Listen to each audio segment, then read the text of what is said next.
મંગલમ ભગવાન વીરો મંગલમ ગૌતમ પ્રભુ મંગલમ સ્થૂલી ભદ્રાદ્યા જૈનો ધર્મોસ્તુ મંગલમ. આપણે શું જોઈ રહ્યા છે? અવધિ જ્ઞાન આપણું ચાલુ છે કે અવધિ જ્ઞાનમાં આત્માનું પાવર કેટલું છે, કેવું છે, તો તે જોઈ રહ્યા છીએ. અવધિ જ્ઞાનના આપણે શું બે પ્રકાર જોયા, ભવ પ્રત્યયિક અને ગુણ પ્રત્યયિક. તો હમણાં ગુણ પ્રત્યયિક અવધિ જ્ઞાનના 6 પ્રકાર ચાલુ છે. અનુગામી અનનુગામી તો જોયા. પછી વર્ધમાન અવધિ જ્ઞાન આપણે જોયું હતું કે એમાં કેવી રીતે થાય છે, બરાબર. તો એમાં શું છે કે અગ્નિની અહીંયા એને ઉપમા આપેલી છે કે જેવી રીતે અગ્નિ એ વૃદ્ધિ પામતો જાય છે, તો તેવી રીતે એમાં પણ એ શું થાય છે, વૃદ્ધિ એ પામતો જાય છે. તો એ આપણે જોયું હતું કેવી રીતે થાય છે કે સૌથી પહેલા એ જઘન્યથી કેવું હોય છે, જ્યારે પ્રગટ એટલે પહેલા તો એમાં શું હોય છે કે ભાવોની જેમ જેમ વિશુદ્ધિ એ વધતી જાય છે ને, ભાવોની વિશુદ્ધિ વધતી જાય છે તેમ તેમ આ અવધિ જ્ઞાન વૃદ્ધિ પામતું જાય છે. સૌથી પહેલા એ ઉત્પત્તિના સમયે જઘન્યથી કેવું હોય છે, એટલે ઓછામાં ઓછું આટલું, એનાથી વધારે હોઈ શકે, પણ જઘન્યથી અંગુલના અસંખ્યાતમાં ભાગ સુધી રહેલા જેટલા પણ પૂતગલો હશે, એટલે આત્માનો આવી રીતે શેપ છે, બરાબર. તો આત્માથી બહારનું કેટલું અંગુલના અસંખ્યાત, આ તો વધારે લાલ કલરની બોર્ડર તો વધારે દેખાય છે અહીંયા, પણ અંગુલનો અસંખ્યાતનો ભાગ તો એકદમ પાતળું હોય છે, માખીની પાંખ છે એનાથી પણ પાતળું.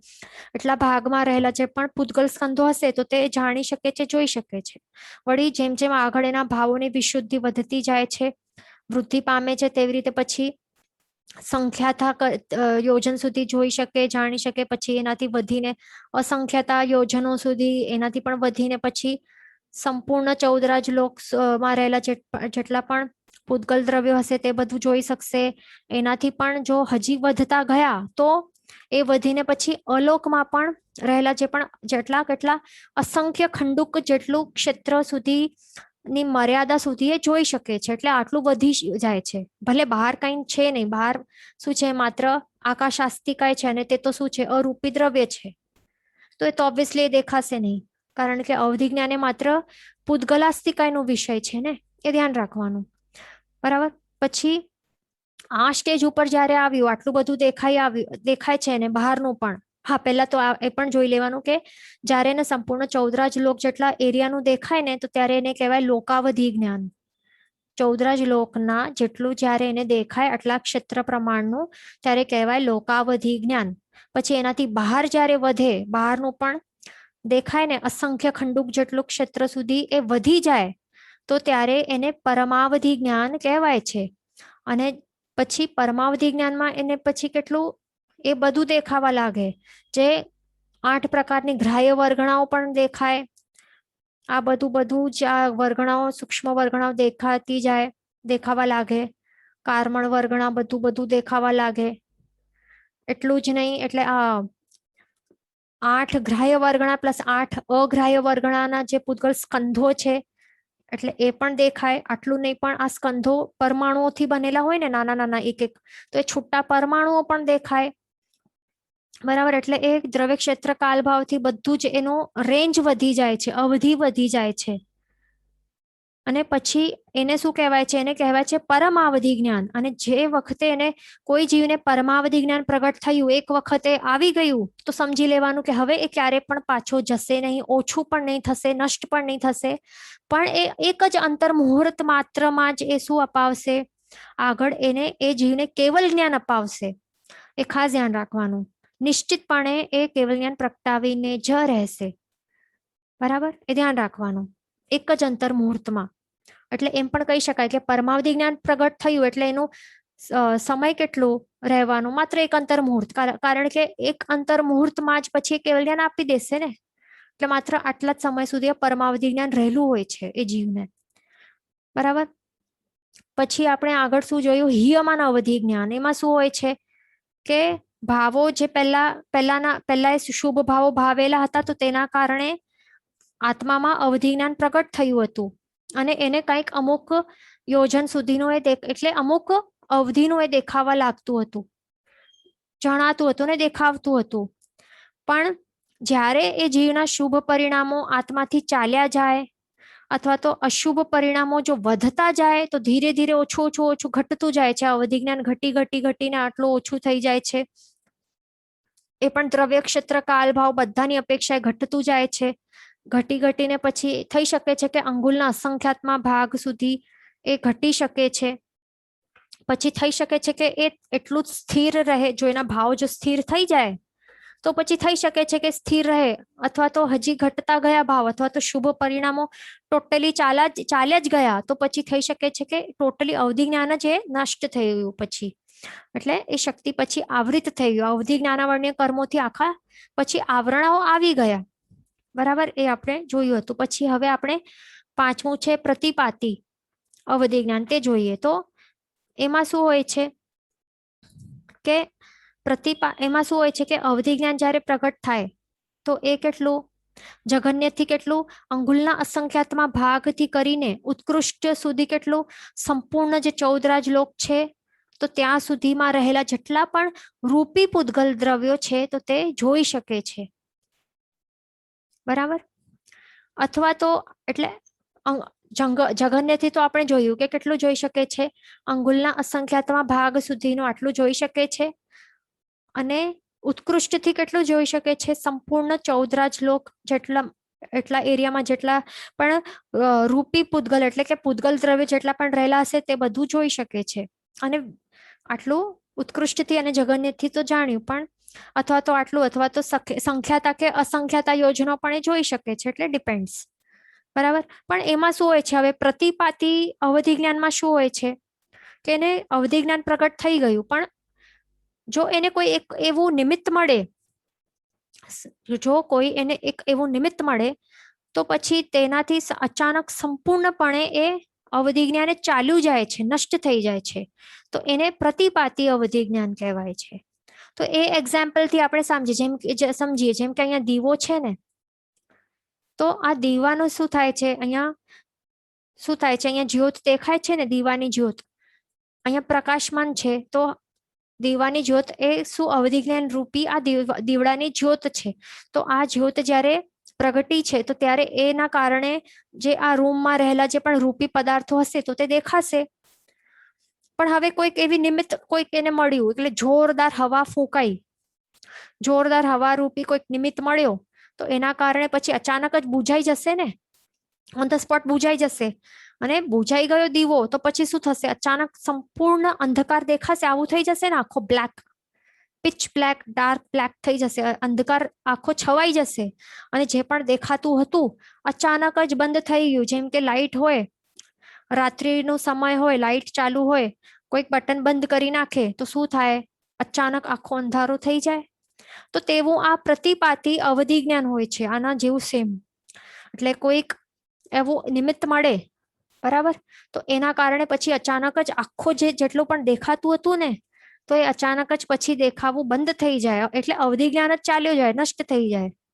એટલે કે અવધિ જ્ઞાનાવર્ણ્ય કર્મો છે તો એ આત્મા ઉપર આવરણ એનું આવી જાય.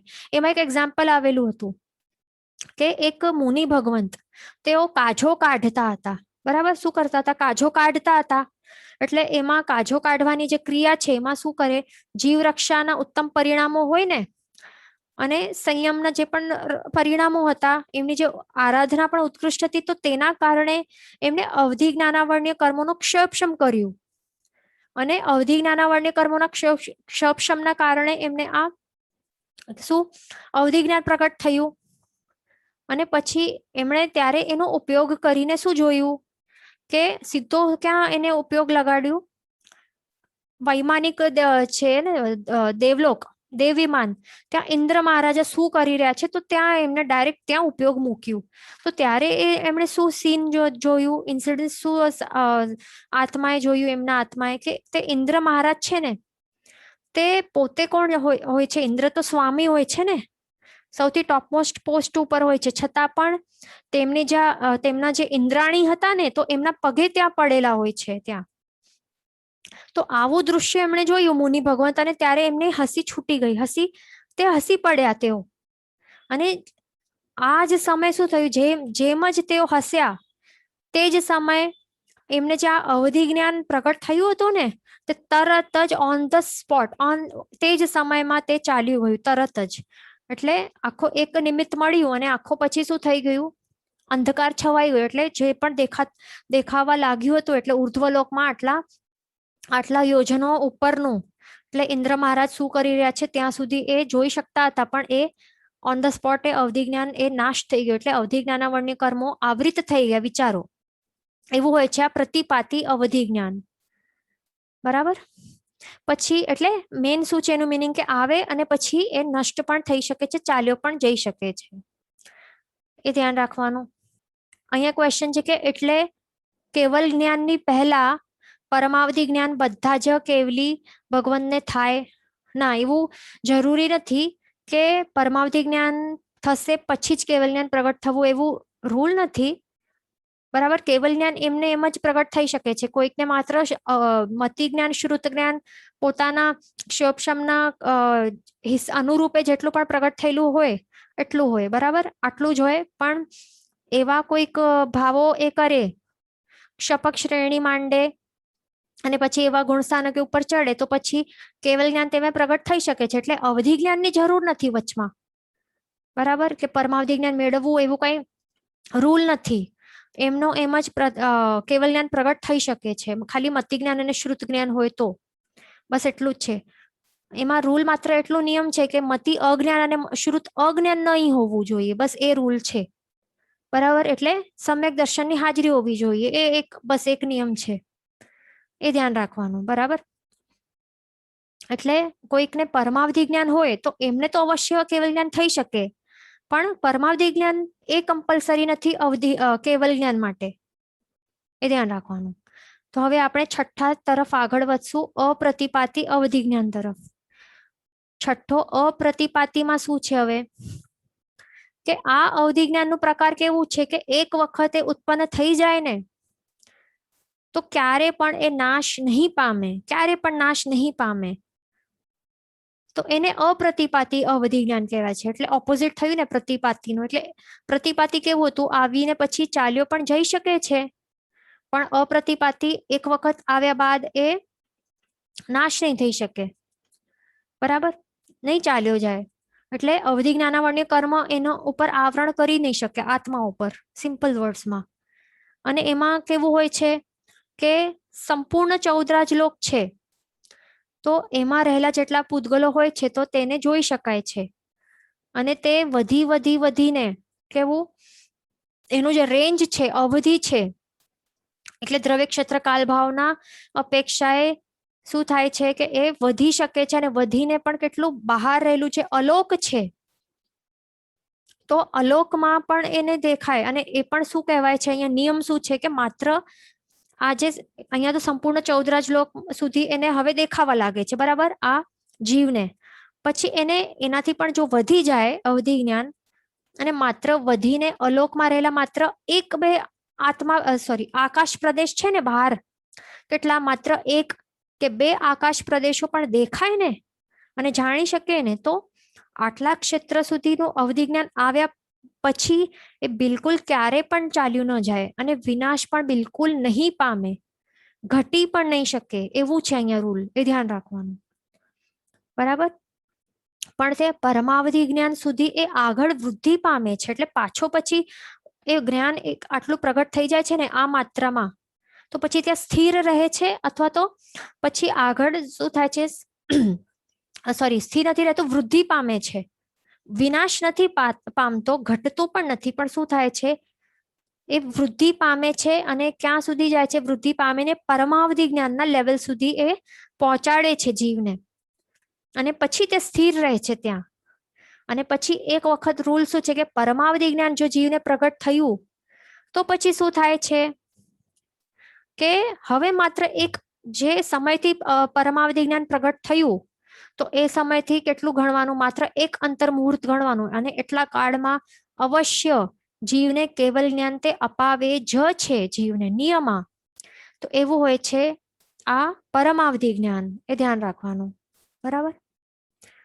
એટલે એમાં શું છે કે અહીંયા શું છે અપ્રતિપાતીમાં કે ઉત્કૃષ્ટ એવું ભાવો રહેલા હોય તો પછી શું થાય, સંપૂર્ણ એટલે જે રેન્જ છે, જે અવધિ જ્ઞાનનું રેન્જ છે એ વધીને સંપૂર્ણ 14 લોક સુધી આખો આટલો અવધિ જ્ઞાન આટલા ક્ષેત્રનું આટલી અવધિનું એ પ્રગટ થાય છે અને જો હજી વધે ને એનાથી બહારનું અલોકનું માત્ર એક બે આકાશ પ્રદેશ પણ દેખાય ને તો સમજી લેવાનું કે હવે એ સૂત બની ગયું છે, અપ્રતિપાતી લેવલનું બની ગયું છે, એટલે હવે ક્યારે પણ એ નષ્ટ નહીં પામે એવું છે આ. બરાબર, ઘટશે નહીં ક્યારે પણ એ પરમાવધિ જ્ઞાન સુધી એ વધશે અને પછી માત્ર એક અંતર મુહૂર્તમાં એ કેવલ જ્ઞાન અપાવીને જ રહેશે જીવને. એવું છે આ અપ્રતિપાતી અવધિ જ્ઞાન, તે ધ્યાન રાખવાનું. અહીંયા ક્વેશ્ચન છે કે આકાશ પ્રદેશ તો અરૂપી હોય ને? હા, તો જે આ જે અરૂપી 5 દ્રવ્ય છે ને અહીંયા ધર્માસ્તિકા, અધર્માસ્તિકા, આકાશાસ્તિકા, કાલ અને જીવાસ્તિકા એટલે કે આત્મા, તો આ 5 જે દ્રવ્યો છે તો એ કેવા છે? અરૂપી છે. બરાબર, તો આ 5 અરૂપી દ્રવ્યો છે તો તે તો બિલકુલ દેખાય નહીં ને, કારણ કે અરૂપી છે. એના વર્ણ ગંધ રસ સ્પર્શ એ કાંઈ પણ નહીં હોય કારણ કે અરૂપી છે, તો એ તો બિલકુલ નહીં દેખાય. પણ એનું મિનિંગ શું છે કે એક બે આકાશ પ્રદેશ સુધી દેખાય. એનું મિનિંગ શું છે કે ક્ષેત્ર, આટલા ક્ષેત્ર સુધી દેખાય એને, એટલે એટલું રેન્જ એનું વધી ગયું છે. પહેલા રેન્જ કેટલું હતું? લોકાવધિ જ્ઞાનનું હતું, એટલે 14 લોક સુધીનું હતું. પણ એનાથી એનું જે ક્ષેત્રનું રેન્જ હવે વધી ગયું છે, અવધિ લિમિટ વધી ગઈ છે ક્ષેત્રની અપેક્ષાએ. બરાબર, એટલે જો આ 14 લોકની બહાર એક બે આકાશ પ્રદેશ જેટલા છે ને એટલા સુધી અહીંયા બહાર એમ તો કઈ હોય નહીં પૂદવલ, પણ જો હોત તો દેખાત એમને, એવું છે. એટલે આટલું રેન્જ વધી ગયું છે એ અહીંયા શાસ્ત્રકાર ભગવાન એ કહેવા માંગે છે. બરાબર, એ ધ્યાન રાખવાનું. અહીંયા ક્વેશ્ચન છે કે અવધિ જ્ઞાન નષ્ટ થાય પછી તેની યાદ હોય? હા, તે યાદ હોય ને. અવધિ જ્ઞાન દ્વારા એમણે જે પણ જાણ્યું અને જોયું, જે પણ પૂદગલો ને, તો તે એને પછી સ્મૃતિમાં રહી જાય, સ્મૃતિ પટ્ટ પર રહી જાય. આપણે એ ધ્યાન રાખવાનું. તો એ પછી એને યાદ રહે કે શું જોયું હતું. બરાબર, એટલે એ મેમરીમાંથી નથી જતું, પણ જે જાણવાનું ને દેખાવાનું હતું ને તો તે હવે નહીં દેખાશે. જેમ કે લાઇટ બંધ થઈ ગઈ રૂમમાં, પછી કઈ નથી દેખાતું ને અચાનક, તો એવું એ આખો જેમ કે અંધકાર એટલે જે દેખાતું હતું આત્મા દ્વારા તો હવે કઈ નથી દેખાતું, હવે એવું થાય નષ્ટ થયા બાદ. અહીંયા ક્વેશ્ચન છે કે અપ્રતિપાતી અવધિ જ્ઞાન ડઝન્ટ ગો વિથ ડિફરન્ટ ભાવ ઓલ્સો. તો અપ્રતિપાતી અવધિ જ્ઞાન થાય ને તો શું થાય? એક જ અંતર મુહૂર્ત એટલે કેટલા? 2 થી 9 સમયથી કરીને 48 મિનિટ્સમાં એક સમય ઓછો હોય તો એટલામાં જે કેવલ જ્ઞાન અપાવી દે છે એવું હોય છે. બરાબર, અને અહીંયા બીજું ક્વેશ્ચન છે કે અવધિ જ્ઞાન હોય તો પોતાના પૂર્વ ભાવ જોઈ શકે? હા, તો અવધિ જ્ઞાનમાં શું હોય છે કે જે આપણે શું જોયું? દ્રવ્ય, ક્ષેત્ર, કાલ, ભાવ 4 અપેક્ષાએ જોઈ શકાય છે ને પર્યાયો જીવોના. તો પોતે જ કોણ છે? પોતે શું છે? પોતાનું જે ભાવ પામ્યો છે ને તો એ પછી એ પર્યાયો એ જોઈ શકે છે. બરાબર, કાળથી કેટલાક ટાઈમનું એનું પર્યાયો જે અવધિ જ્ઞાન થયેલું હોય તો એટલા કાળ સુધીનું એ જોઈ શકે છે.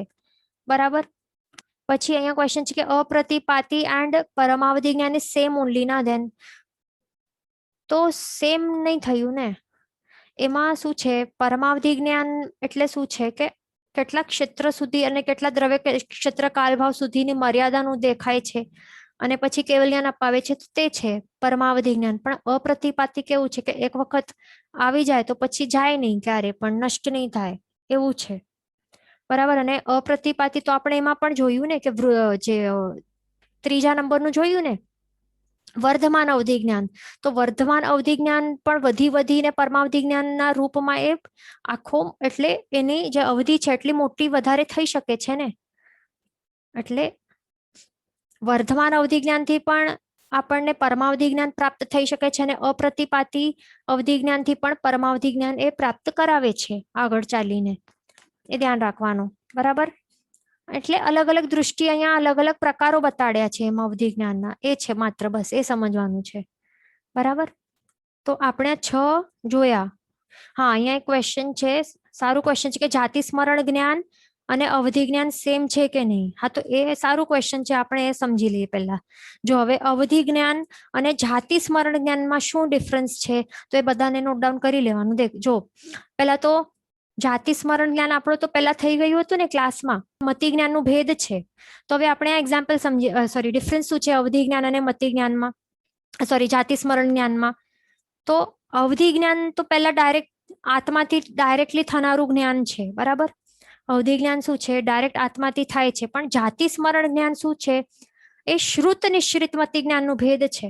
શું છે? શ્રુત નિશ્રિત મતિ જ્ઞાનનું ભેદ છે, બરાબર. એમાં પણ શું છે કે જે ધારણા સ્મૃતિ આપણે જોયું હતું ને, તો એમાં એનું ભેદ છે, એટલે એનું ટાઈપ છે તે જાતિ સ્મરણ જ્ઞાન. એટલે આ જાતિ સ્મરણ જ્ઞાનને એ ડાયરેક્ટ આત્માથી નથી થતું, પણ 5 ઇન્દ્રિય અને મનના સહાયથી એ થાય છે. આ સૌથી મેઇન ડિફરન્સ છે આ, બરાબર. અને અવધિ જ્ઞાન છે, તો અવધિ જ્ઞાન વડે બીજું પોઈન્ટ શું છે, અવધિ જ્ઞાન વડે સંપૂર્ણ 14 રાજલોકમાં કઈ પણ ઘટનાઓ ઘટતી હોય ને, ક્યાં પણ કઈ પણ ઘટનાઓ ઘટતી હોય, અને બીજા કોઈ પણ જીવોની ઘટનાઓ સાથે ઘટનાઓ ઘટતી હોય, કે પૂતગલો સાથે જે પણ એના જે અવસ્થાઓ બદલાતી હોય, તે બધું દેખી શકાય છે, જાણી શકાય છે અવધિ જ્ઞાનથી. ક્યાં ક્યાં સંપૂર્ણ 14 રાજલોકમાં ક્યાં પણ કઈ પણ ઘટનાઓ ઘટતી હોય, કોઈ પણ જીવ કે પૂતગલોની સાથે, તે બધું જોઈ શકાય છે, જાણી શકાય છે. વળી કયા પણ કાળની, એટલે જેટલું એનું પ્રગટ કર્યું હશે, ક્ષમથી જેટલું પ્રગટ કર્યું છે એટલા રેન્જના કાળ, એટલે દ્રવ્ય ક્ષેત્ર કાલ ભાવના એ જોઈ શકશે ને, કાંઈ પણ કેટલા પણ રેન્જ સુધી. પણ જાતિ સ્મરણ જ્ઞાનમાં એ પોસિબલ નથી આ વસ્તુ. જાતિ સ્મરણ જ્ઞાનમાં શું થાય છે, હવે ખાસ ધ્યાન રાખવાનું, શું થાય છે અહીંયા, શ્રુત નિશ્રિત મતિ જ્ઞાન છે ને, શું છે એમાં ધારણા સ્મૃતિ છે. એટલે એમાં શું છે કે આપણે માત્ર આપણે જે પણ પૂતગલોના વિષયો પર ઉપયોગ મૂક્યો હશે ને, પહેલાના ભવોમાં આપણે જે પણ પૂતગલોના વિષયો પર આપણે આવી રીતે ઉપયોગ ઘણી વખત સુધી મૂક્યો હશે, એને યાદ રાખવા પ્રયત્ન કર્યો હશે, એના સંસ્કારો આપણા આત્મા ઉપર ગાઢ કર્યા હશે, માત્ર તેની સ્મૃતિ કરી શકાશે. એટલે તે જ યાદ એટલે તે જ યાદ આવી શકશે. એનું જ ફ્લેશબેક આપણને જાતિ સ્મરણ જ્ઞાનમાં દેખાશે. એટલે અમુક જે મેઇન ઇન્સિડન્સીસ રહેલા હશે ને આપણા પૂર્વ ભાવોના લાઈફમાં, કે કોઈક મોટા દુઃખી ઇન્સિડન્સીસ કે કંઈક એવા એકદમ અલગ ઘટનાઓ કંઈ ઘટી હશે, આપણે એકદમ બરાબર યાદ, એટલે એના સંસ્કારો આપણા આત્મા ઉપર જો ગાઢ રહેલા હશે ને, તો એ પછી એ ફ્લેશબેકની જેમ યાદ આવશે, દેખાશે આપણને, એવું છે. અને મેઇન એમાં શું છે કે માત્ર પોતાની સાથે જે ઘટનાઓ ઘટેલી હતી ને, તો તે જ અહીંયા એનું જ સંસ્મરણ કરી શકાશે. શેમાં? જાતિ સ્મરણ જ્ઞાનમાં, બરાબર. પોતાની સાથે જે થયું હશે અને પોતે જે યાદ રાખ્યું હશે ને, અથવા તો જોયું હશે, કોઈની સાથે કઈ થાય છે પોતે જોયું હશે, તો તેને યાદ આવશે. તે જ જાતિ સ્મરણ જ્ઞાનમાં એ ફ્લેશબેક તરીકે દેખાશે.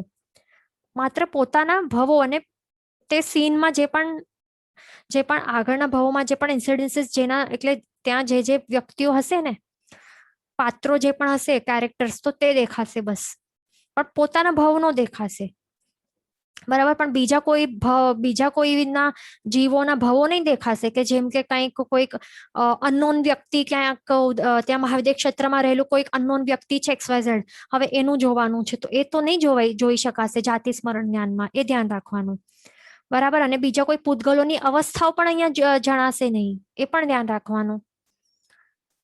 પણ અવધિ જ્ઞાનમાં કેવું છે ડિફરન્સ, કે અવધિ જ્ઞાનમાં કોઈ પણ અનનોન XYZ પૂતગલ હશે, કોઈ પણ XYZ પૂતગલ હશે, તો એ એના પર્યાયો જોઈ શકાશે.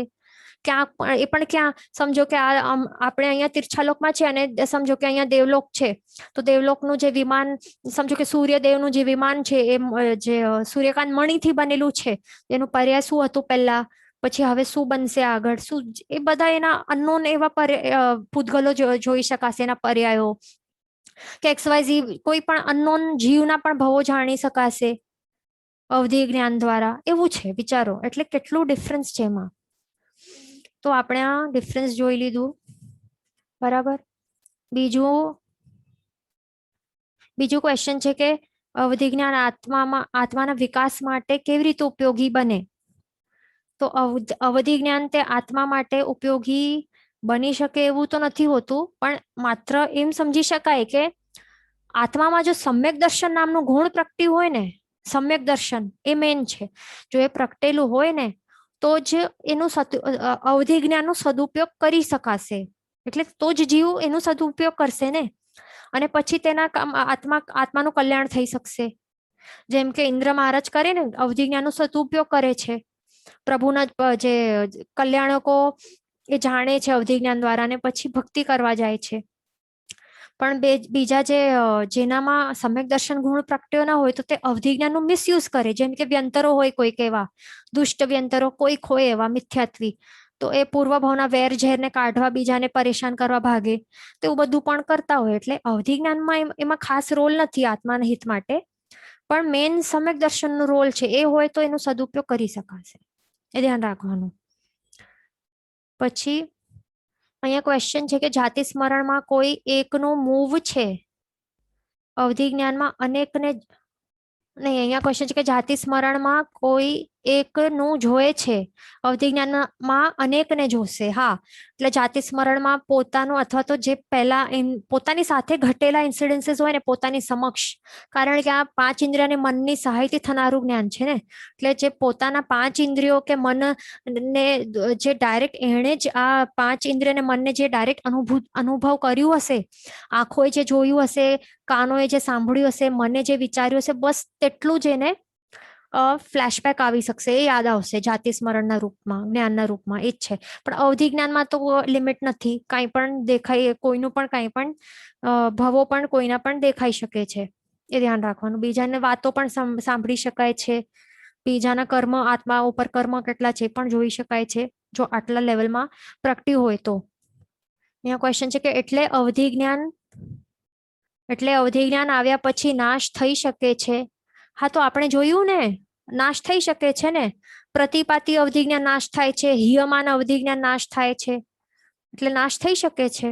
માત્ર પરમાવધિ જ્ઞાન માટે રૂલ છે કે એક વખત આવી જાય તો પછી નાશ નથી થતું, એ ધ્યાન રાખવાનું.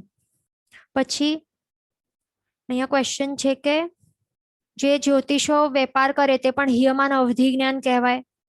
તો જ્યોતિષી શાસ્ત્રમાં શું હોય છે, એ લોકો ગ્રહ નક્ષત્ર હોય ને, ગ્રહ નક્ષત્રના પ્લેસમેન્ટ ક્યાં ક્યાં છે, હાથની રેખાઓ ક્યાં શું બતાડે છે, તો એ જોઈને પછી શું બતાડે છે કે એ પર્ટિક્યુલર વ્યક્તિનું ફ્યુચરમાં એ પુણ્યોદય કે પાપોદય કેવા થવાના છે આ ભાવમાં, અને કેટલા પીરિયડ સુધી એ પાપોદય કે પુણ્યોદય રહેવાનું છે, એનું અનુમાન લગાડે છે.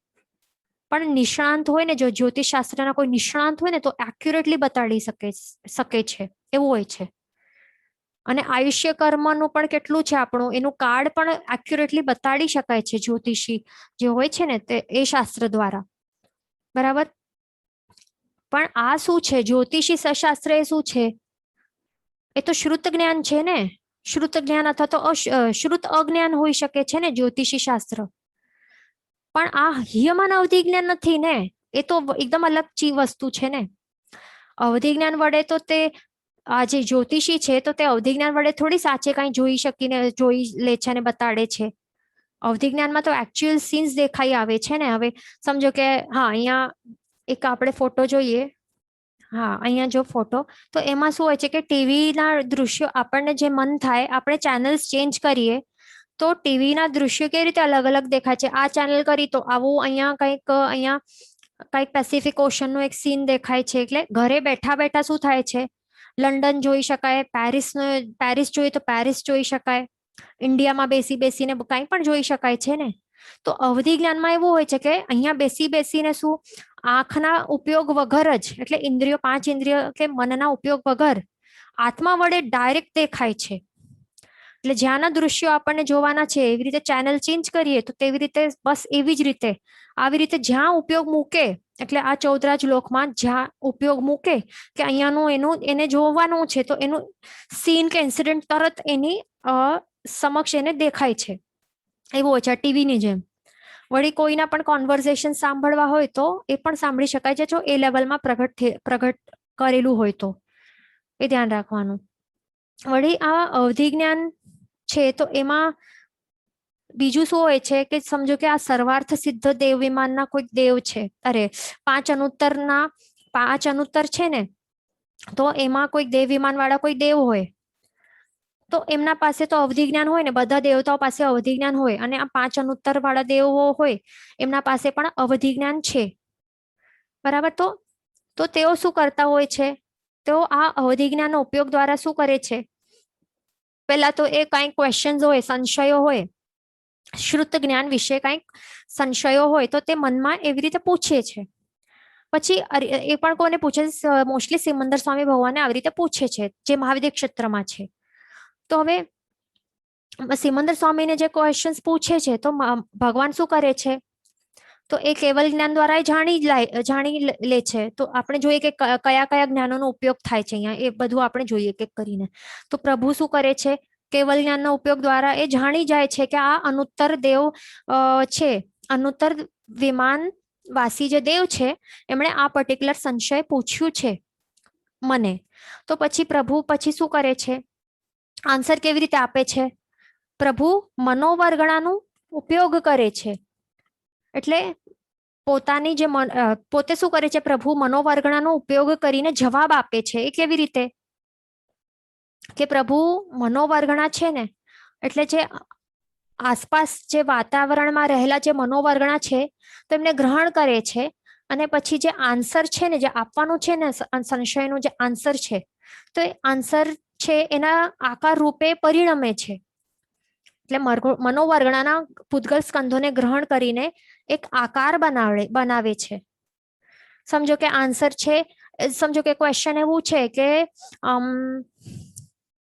પ્રભુનું સિમ્પલ આપણે એમ જ લઈ લઈએ કે પ્રભુનું અભિષેક ક્યાં થાય છે, એવું ક્વેશ્ચન છે આ દેવનું. તો પછી આન્સર તો છે ને મેરુ પર્વત. તો પ્રભુ હવે મનોવર્ગણાના પૂતગલ સ્કંધોને ગ્રહણ કરીને શું બનાવશે? આકાર બનાવશે. અહીંયા મેરુ પર્વતનો આવી રીતે આકાર બનાવશે. બરાબર. અને એને શું કહેવાય છે? દ્રવ્યમન કહેવાય છે. તો આવી રીતે આન્સર અહીંયા આપે છે. તો હવે શું કરશે? હવે આ જે દેવ છે ને, તો એ દેવ શું કરે છે? હવે અવધિ જ્ઞાનનો ઉપયોગ મૂકે છે, સદુપયોગ મૂકીને હવે આન્સર જોએ છે કે પ્રભુએ શું આન્સર આવી રીતે મનોવર્ગણાના પૂતગલ સ્કંધોથી શું આકાર બનાવ્યું છે, આન્સર શું આપ્યું છે, આવી રીતે જોઈ શકે છે. કારણ કે મનોવર્ગણા એ શું છે? રૂપી પૂતગલ વર્ગણા છે ને, તો એ તો દેખાશે જ ને. અવધિ જ્ઞાનમાં આપણે પહેલા જોયું કે 8 ગ્રાહ્ય વર્ગણા, 8 અગ્રાહ્ય વર્ગણા તો દેખાશે. એટલે અવધિ જ્ઞાનના ડેફિનેશનની દાયરામાં જ આવે છે ને આ મનોવર્ગણા પણ, કારણ કે પૂતગલ સ્કંધો છે, પૂતગલાસ્તિકાય છે, એટલે એ તો દેખાશે જ ને. બરાબર. એટલે ધ્યાન રાખવાનું. તો આવી રીતે તેઓ આન્સર આવી રીતે જાણી લે છે દેવતાઓ. પછી બીજું એક ક્વેશ્ચન હતું કે અત્યારે કોઈ સાધુ સાધ્વીજી ભગવાનને હશે અવધિ જ્ઞાન? તો એમ કહી શકાય કે 5 મહાવિદ્ય ક્ષેત્ર છે ને, તો એમાં તો હશે કોઈ ઘણા બધા સાધુ સાધ્વીજીને હોઈ શકે છે અવધિ જ્ઞાન પ્રગટ થયું હશે. પણ હમણાંનો ટાઈમમાં 5 ભરત અને 5 ઐરાવત છે ને ક્ષેત્રો 10, તો એમાં નહીં કહી શકાય. કારણ કે હોય પણ ને જો, તો તેઓ તે કહે પણ નહીં, કારણ કે પછી કહે તો માન કશાય પછી આવી જાય, તો એના કારણે પછી ચાલ્યો પણ જાય. એટલે એમ કઈ કહી નહીં શકાય. પણ 5 મહાવિદ્ય માટે કહી શકાય કે ત્યાં તો રહેલું હશે. ત્યાં રહેલા જે સાધુ સાધ્વીજી ભગવંત હોય કે ઉત્કૃષ્ટ જે પરિણામી જીવો હશે, શ્રાવક શ્રાવિકાઓ હશે, એમને હોઈ શકે છે. એ ધ્યાન રાખવાનું. બરાબર. અને તિર્યંચોને પણ તો હોઈ શકે છે ને. બરાબર. તો હવે આપણે આગળ ચાલીએ. જે અવધિ જ્ઞાન છે તો તે કયા જીવોને કેટલા પ્રકારના પ્રગટી શકે છે? તો હવે મનુષ્ય છે ને, તો મનુષ્યોને 6 પ્રકારના, બધા 6 પ્રકારના ભેદો પ્રગટ થઈ શકે છે. એટલે ગુણ પ્રત્યયિકના ઓબ્વિયસલી, ભવ પ્રત્યયિક તો નહીં હોય, પણ ગુણ પ્રત્યયિકના આપણે જે જોયા ને હમણાં, અનુગામી, અનનુગામી, વર્ધમાન, હિયમાન, પ્રતિપાતી અને અપ્રતિપાતી, બધા 6 પ્રકારમાંથી કોઈ પણ પ્રગટ થઈ શકે છે. પછી તિર્યંચોને જોઈએ, એ પણ કયા? સંઘની તિર્યંચ પંચેન્દ્રિયો, તો એમને કેટલા પ્રગટ થઈ શકે છે? તો એમને અપ્રતિપાતી અવધિ જ્ઞાન સિવાયના બાકીના જે 5 ભેદો છે તે પ્રગટ થઈ શકે છે. બરાબર. એ પણ ગુણ પ્રત્યયિક અવધિ જ્ઞાનની અંદર, એ ધ્યાન રાખવાનું. પછી દેવતા અને નારકીઓ માટે જોઈએ, તો અહીંયા બંને દેખાય છે. તો દેવ અને નારકીઓ માટે, એટલે અહીંયા માત્ર પરમાધામીનું નહીં સમજવાનું, પણ જે દેવ છે 4 નિકાયના દેવોનું સમજવાનું છે. બરાબર. તો 4 નિકાયના દેવો અને નારકીના જીવો, તો એમને કેટલા હોય? ભવ પ્રત્યયિક અવધિ જ્ઞાન હોય છે. એક જ શું ભવ પ્રત્યયિક, પણ એ કેવું હોય? આ ભવ પ્રત્યય કેવું હોય? તો એ અનુગામી, આપણે જોયું હતું ને, અનુગામી ગુણ પ્રત્યયિક અવધિ જ્ઞાન. એમાં કેવું હોય છે કે આંખો જેવું હોય ને, એટલે જ્યાં જ્યાં જાય છે તો આંખો સાથે ચાલે, આંખો સાથે જ હોય ને, આઈઝ. એટલે જ્યાં જ્યાં જશે, ઉત્પત્તિના સ્થાનથી પણ ક્યાંક દૂર બીજે ક્યાં અન્ય જગ્યા જશે, છતાં પણ તે એક ક્ષેત્રમાં રહેલું જેટલું હશે અવધિ, એટલે એમનું જેટલું અવધિ હશે તો એટલું એ દેખાશે, એટલા યોજનોનું. એટલે અનુગામી ના ટાઈપ જેવું આ ભવ પ્રત્યયિક અવધિ જ્ઞાન એમને પ્રગટ થયેલું હોય છે, એ ધ્યાન રાખવાનું. અને આ એક જ હોય છે. અને બીજા તો મિથ્યાત્વીઓ માટે તો, અને જે અભવી જીવો હોય તો એમનામાં તો અજ્ઞાનતા હોય, એના કારણે પછી તેમને એ સમજવાનું કે વિભંગ જ્ઞાન હોય, અવધિ જ્ઞાન નહીં હોય, એ સમજવાનું. એટલે અવધિ અજ્ઞાન કરતા વર્ડ શું આપેલું છે? વિભંગ જ્ઞાન અપાયેલું છે. હવે આપણે આગળ ચાલીએ. અવધિ જ્ઞાનને દ્રવ્ય ક્ષેત્ર કાલ ભાવની અપેક્ષાએ જઘન્ય અને ઉત્કૃષ્ટ શક્તિ કેટલી છે, કેટલા રેન્જ સુધી એને જોઈ, એટલે કેટલા દ્રવ્યો, કેટલા ક્ષેત્ર સુધી, કેટલા કાળ સુધી, કેટલા પર્યાયો જોઈ શકાય છે. એટલે અવધિ જ્ઞાનની શક્તિનું આપણે જોઈએ કેટલું છે. તો દ્રવ્યથી જઘન્યથી કેટલું જોઈ શકાય છે? એટલે ઓછામાં ઓછું. અનંત રૂપી દ્રવ્ય જાણી શકાય છે, દેખી શકાય છે. એટલે ઓછામાં ઓછા પણ જો કે અવધિ જ્ઞાન એક વખત પ્રગટ થાય તો અનંત પૂતગલ દ્રવ્યોને જાણી શકે છે, જોઈ શકે છે. તે ધ્યાન રાખવાનું. બરાબર. જઘન્યથી જઘન્ય પણ પ્રગટ થાય તો આટલા બધા પૂતગલ દ્રવ્યો દેખાય છે, કારણ કે દ્રવ્યો કેટલા બધા હોય. બરાબર. હવે આપણે આજુબાજુ જો નજર ફેરવીએ, જે આપણને, આપણે પોતપોતાના ઘરમાં બેઠેલા છીએ ને, તો આજુબાજુ જે દેખાય છે શું છે? કેટલા પૂતગલ દ્રવ્યો છે? વિચારો. આ અહીંયા જ અનંત થઈ જાય, કારણ કે એક એક વસ્તુ જે દેખાય છે આપની સમક્ષ, જે કમ્પ્યુટર હોય, લેપટોપ કે પીસી છે, તો એ પણ કેટલા પૂતગલ, અનંત પૂતગલ સ્કંધોથી બનેલું છે ને. બરાબર. કે વોલ હોય, દિવાલ હોય, કબાટ હોય, ટેબલ હોય, આ બધા શું છે? ઔદારિક પૂતગલ વર્ગણાના પૂતગલ સ્કંધોથી બનેલા છે ને. અને એક જ સ્કંધ છે તો એમાં પણ અનંત પૂતગલો હોય છે, અનંત આ હોય છે ને, પરમાણુઓથી બનેલું હોય છે એક જ પૂતગલ સ્કંધ. અને વળી આ દેખાય છે તો આ તો સ્કંધોના સમૂહ રૂપ છે, એટલે ઓબ્વિયસલી અનંત તો થઈ જ જાય ને. એટલે જઘન્યથી પણ અનંત પૂતગલ દ્રવ્યો જાણી શકાય છે, દેખી શકાય છે. અને ઉત્કૃષ્ટથી કેટલા?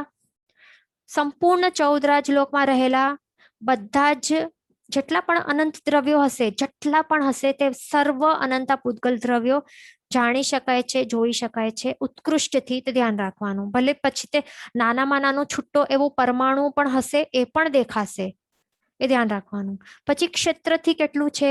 જઘન્ય, ઓછામાં ઓછું કેટલું દેખાય? અંગુલના અસંખ્યાતમાં ભાગ જેટલા ક્ષેત્રમાં રહેલા જેટલા પણ પૂતગલો હશે તો તે જાણી શકે છે, દેખી શકે છે.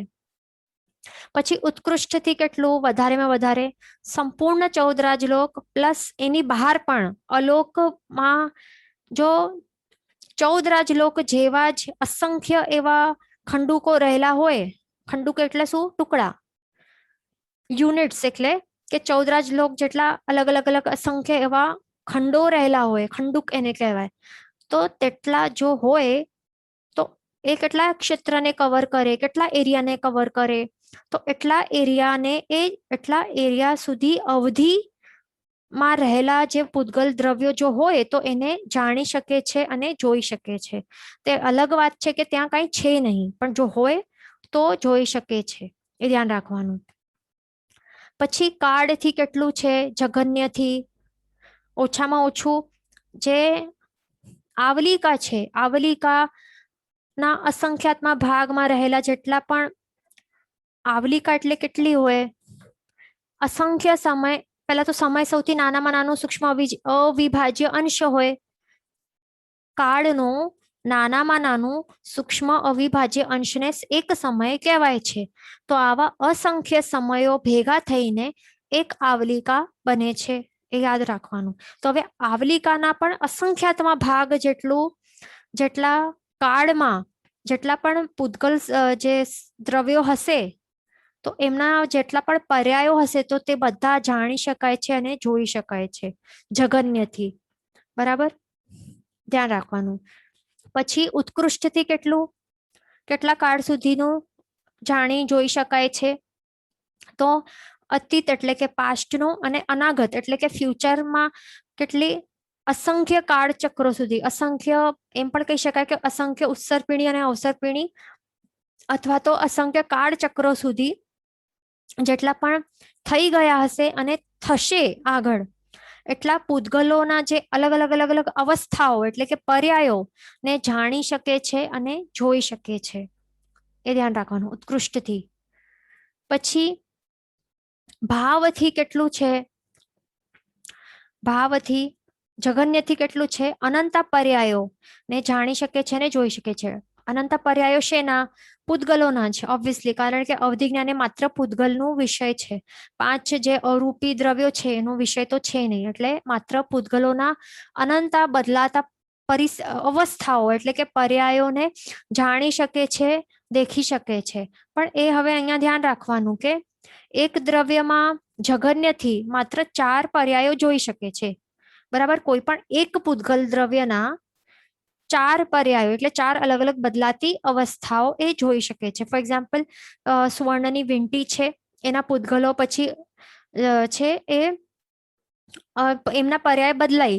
વીંટીથી પછી પીગલાવીને એને સ્વર્ણ બનાવ્યું, પીગલાવ્યું એટલે સેકન્ડ પર્યાય થઈ ગયું મોલ્ટન ગોલ્ડ બની ગયું.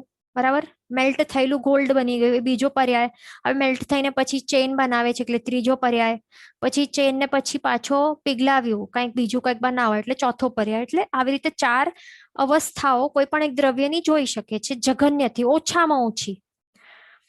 બરાબર, પણ હવે અહીંયા શું લખેલું છે કે જગન્યથી અનંત પર્યાયો દેખાય છે ને. ઉપર શું લખેલું છે પહેલી લાઈનમાં કે અનંત પર્યાયો દેખાય છે. કેમ? કારણ કે ટોટલ દ્રવ્યો કેટલા છે? ઉપર ચાલીએ, ઉપર જો દ્રવ્યો કેટલા છે જો જગન્યથી શું બતાડ્યું છે કે જગન્યથી પણ અનંત પૂતગલ દ્રવ્યોને જાણી અને દેખી શકે છે ને જગન્યથી. તો હવે ભાવ છે, ભલે એક જ દ્રવ્યના 4 પર્યાયો દેખાશે છતાં પણ જગન્યથી કેટલા છે? અનંત પૂતગલ દ્રવ્યોને જાણી અને જોઈ શકે છે. તો કેટલા થઈ ગયા પર્યાયો ટોટલ મળીને? અનંતા થઈ ગયા ને. એટલે જગન્યથી અનંતા પર્યાયો જોઈ શકે છે, જાણી જોઈ શકે છે. હવે ઉત્કૃષ્ટથી જોઈએ તો ઉત્કૃષ્ટમાં કેટલું? જગન્યથી આપણે શું જોયું કે અનંતા પર્યાયો દેખાય છે ને, જાણાય છે ને. પણ ઉત્કૃષ્ટમાં એ જગન્યમાં જેટલા અનંતા દેખાય છે, જાણાય છે ને પર્યાયો, એનાથી પણ અનંત ગુણા વધારે અનંત ગણા પર્યાયો એ જાણી શકાય છે, જોઈ શકાય છે.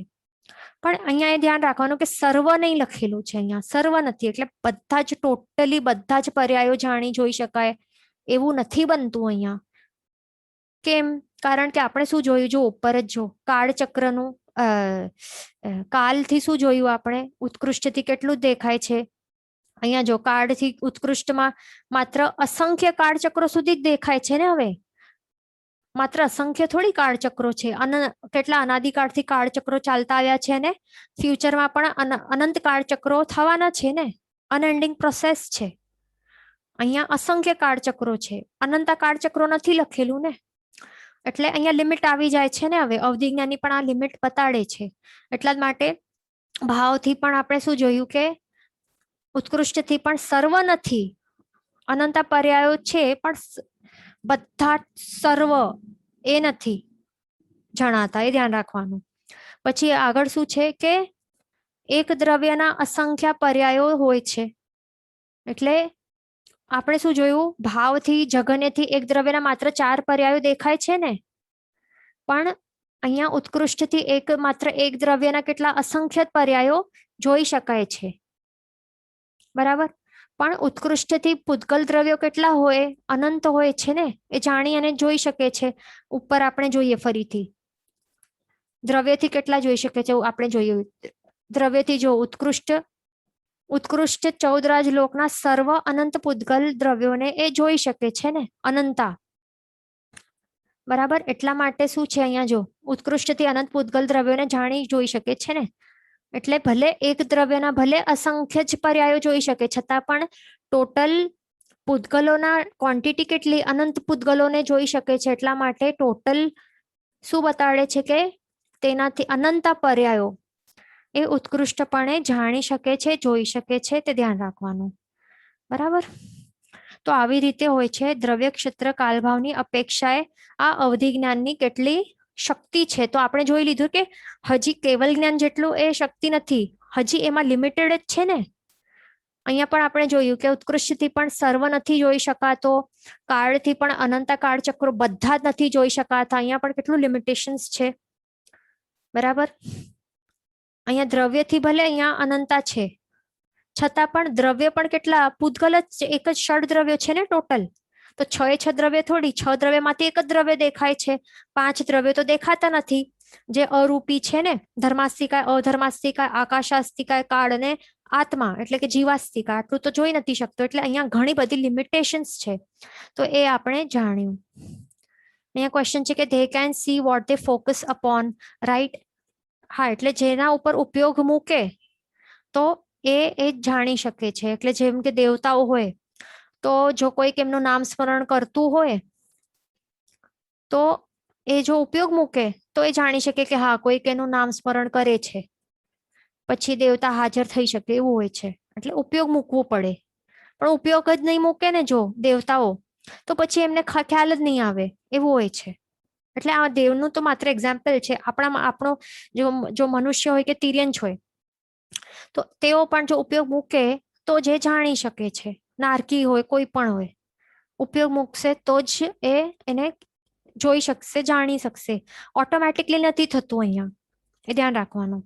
ઓકે, અહીંયા આપણે અવધિ જ્ઞાનનું ટોપિક આપણે કમ્પ્લીટ કર્યું. હવે આપણે આગળ ચાલશું મનઃપર્યાય જ્ઞાન ઉપર. અહીંયા ક્વેશ્ચન છે કે પણ ભાવ તો અરૂપી થયા ને. ઓકે, તો ભાવ એટલે શું? ભાવ એટલે આત્માના ભાવો નહીં કે આપણને ભાવ આવે એ ભાવ નથી. ભાવ એટલે શું છે?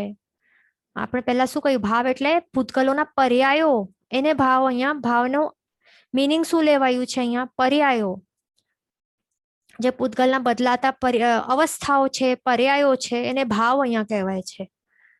અને પૂતગલની જે બદલતી અવસ્થા, આપણે એક્ઝામ્પલ આપ્યું ને ગોલ્ડનું, કે સુવર્ણની વીંટી પછી એને મેલ્ટ કરી એટલે લિક્વિડ ગોલ્ડ બની ગયું, પછી સોલિડિફાય થઈ ગયું, પછી ચેન બની.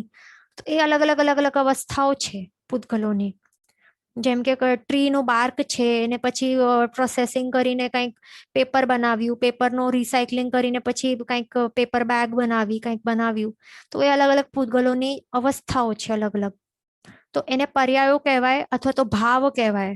પૂતગલોના અલગ અલગ ભાવો. બરાબર. પણ આપણે જે ભાવી રહ્યા છે ને ભાવ, તો એ નથી લેવાનું અહીંયા મીનિંગ, એ ધ્યાન રાખવાનું. અહીંયા ક્વેશ્ચન છે કે કાળમાં પાસ્ટ દેખાય તો પોતે જ્યારે નિગોદમાંથી નીકળ્યો હોય તેટલું જ જોઈ શકે ને, કે બીજા જીવોનું આગળનું પણ જોઈ શકે. તો અહીંયા શું છે? જો અહીંયા જો કાળથી આપણે જોઈએ શું છે, જો જગને તેની ઉત્કૃષ્ટથી, તો ઉત્કૃષ્ટથી પણ જો એને ઉત્પન્ન થયું હોય, એક મિનિટ, હા, ઉત્કૃષ્ટથી પણ જો એને પ્રગટ થયું હોય ને અવધિ જ્ઞાન, તો પણ અસંખ્ય કાળચક્રો સુધી જ જોઈ શકે. પણ આપણે તો અનાદિકાળથી છીએ ને. બરાબર. અને જરૂરી નથી કે હમણાં થોડાક ભવોથી જ કોઈક નીકળ્યો હશે, હોઈ શકે છે કે અનંત ભવો ભટક્યો હશે. એટલે એ પોઈન્ટ, એટલે જ્યાં જે સમય નિગોદમાંથી નીકળ્યો ત્યારથી જોઈ શકશે એવું કઈ જરૂરી નથી. બરાબર. અને બીજું એ પણ પોઈન્ટ છે કે માત્ર પોતાનું નહીં પણ બીજાના ભવો પણ જોઈ શકે છે. આપણે પહેલા જોયું ને જાતિ સ્મરણ અને અવધિ જ્ઞાનમાં શું ડિફરન્સ છે. એમાં જોયું ને કે અવધિ જ્ઞાનમાં કઈ પણ કોઈ પણ પૂતગલ દ્રવ્યોની ના પર્યાયો જોઈ શકે છે, એ ધ્યાન રાખવાનું. અહીંયા ક્વેશ્ચન છે કે વિભંગ જ્ઞાન એટલે શું? કે વિભંગ જ્ઞાન એટલે જે મિથ્યાત્વી જીવને પ્રગટ થયેલું આત્મામાં જે અજ્ઞાન હોય ને, તો એને અવધિ અજ્ઞાન નહીં પણ વિભંગ જ્ઞાન એવું નામ આપેલું છે, એ ધ્યાન રાખવાનું.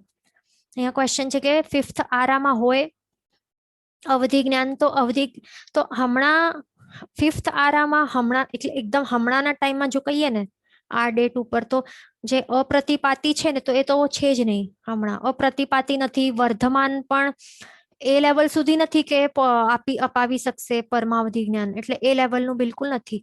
પણ અનુગામી અનનુગામી હોઈ શકે છે, પ્રગટ થઈ શકે છે, હિયમાન પ્રગટ થઈ શકે છે. બરાબર.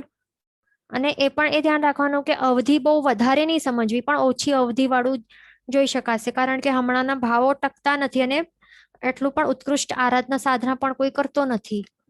બરાબર, પણ બહુ જ રેર કેસમાં એટલે હોઈ શકે છે. વિભંગ જ્ઞાન પણ પ્રગટ કરાવનારા થનારા એવા મિથ્યાત્વી પણ હોઈ શકે છે, એટલે હોઈ શકે છે પણ વધારે નહીં. અને થોડાક ભાવો પડી જાય તો એ પછી આવરણ થઈ જાય, પાછી અવધિ જ્ઞાન વર્ણ્ય કર્મનું પછી પાછું આવરણ થઈ જાય. અહીંયા ક્વેશ્ચન છે કે ખંડુક સમજાવો. ઓકે, તો આપણે ખંડુક સમજાવી. સમજો કે આ શું છે, 1 મિનિટ. સમજો કે અહીંયા સમજો કે આ અલોકાકાશ છે, બરાબર, અને અહીંયા આપણો આ ચૌદરાજ લોક છે.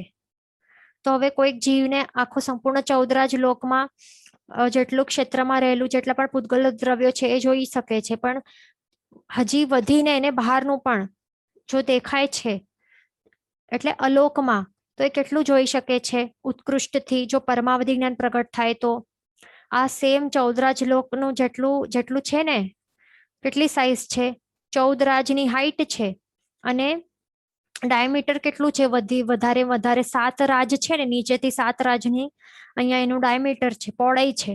તો આટલા સેમ સાઈઝના, સેમ ડિમેન્શન્સના જો અસંખ્ય એવા 1 મિનિટ, હા, જો અસંખ્ય એવા ચૌદરાજ લોક જો હોય બહાર અલોકમાં, કેટલા અસંખ્ય, સમજો કે અહીંયા અસંખ્ય આટલા છે, તો એ જેટલું એરિયા કવર કરે ને, જેટલું એરિયા એ કવર કરશે, સમજો કે આટલું એરિયા એને કવર કર્યું છે, કેટલું, આટલું એરિયામાં અસંખ્ય આવી ગયા ચૌદરાજ લોક, તો એને શું કહેવાય, એટલે આટલા એરિયા સુધી એ જે જીવ છે જેને પરમાવધિ જ્ઞાન પ્રગટ થયું છે તો તે જોઈ શકે છે. પણ જો એમાં પૂતગલ દ્રવ્યો રહેલા હોય તો, પણ હમણાં તો નથી, પણ છતાં પણ જો હોય તો એ જોઈ શકે છે. એટલે ક્ષેત્ર એટલું બતાડે છે કે ક્ષેત્રનું કેટલી અવધિ છે તે બતાડે છે. ફોર એક્ઝામ્પલ સમજો કે આપણે બીજું એક્ઝામ્પલ છે, એટલે હા, એને ખંડુક કહેવાય છે, કે આ અલગ અલગ ખંડુક એટલે કે ટુકડાઓ, બરાબર, એટલે ચૌદરાજ લોક જેટલા સેમ ડાયમેન્શન્સ વાળા અલગ અલગ ટુકડાઓ એટલે કે ખંડુકો જો હોય અસંખ્ય પ્રમાણમાં, તો એ કેટલું ક્ષેત્રને કવર કરે, તો એટલું પરમાવધિ જ્ઞાન વાળું જીવ એ એટલા ક્ષેત્રવાળી એનું અવધિ હોય છે, એટલું પ્રમાણનું જોઈ શકે છે. અને બીજું એ પણ સમજવાનું કે સમજો કે આપણે અહીંયા બેઠા છીએ અને આકાશમાં ઉપર આપણે જોઈ રહ્યા છીએ, તો આપણે તો કંઈ દેખાતું નથી ને, કારણ કે કંઈ છે નહીં, બરાબર, કંઈ આપણને દેખાતું નથી, કંઈ કારણ કે કંઈ છે નહીં. પણ ક્યારેક મૂન આવે પછી તો આપણને દેખાય છે ને, પણ મૂન નથી તો જે ચંદ્ર છે કે સૂર્ય છે કે ચંદ્ર છે, તો એ જ્યાર સુધી આકાશમાં છે નહીં તો આપણને કંઈ દેખાતું નથી. તો એનું મિનિંગ એ છે કે આપણને દેખાતું નથી. પણ મૂન કે ચંદ્ર જ્યારે આવી જાય છે ઉપર, બરાબર, તો ત્યારે આપણને દેખાય છે.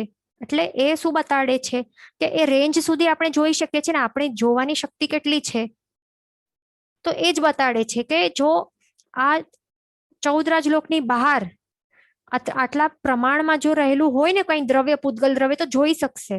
એટલે એક શક્તિ છે એમાં, જો હોય તો એ ધ્યાન રાખવાનું. અહીંયા ક્વેશ્ચન છે કે વોટ ઇઝ એક્ઝામ્પલ ફોર વિભંગ જ્ઞાન. તો એ આપણે જે મિથ્યાત્વી જે દેવ છે, કોઈ પણ લઈ લો, સંગમ દેવ લઈ લો. સંગમ દેવને શું હતું, મિથ્યાત્વી અભવી જીવ છે ને તે, તો એના પાસે જે અવધિ અજ્ઞાન છે તો એને વિભંગ જ્ઞાન કહેવાય છે, બરાબર, એ ધ્યાન રાખવાનું. जिन वचन विरुद्ध बोलाયું હોય તો મિચ્છામિ દુક્કડમ સર્વમંગલ માંગલ્યમ સર્વકલ્યાણ કારણમ પ્રધાનમ સર્વધર્માણમ જૈનમ જયતિ શાસનમ પ્રણામ.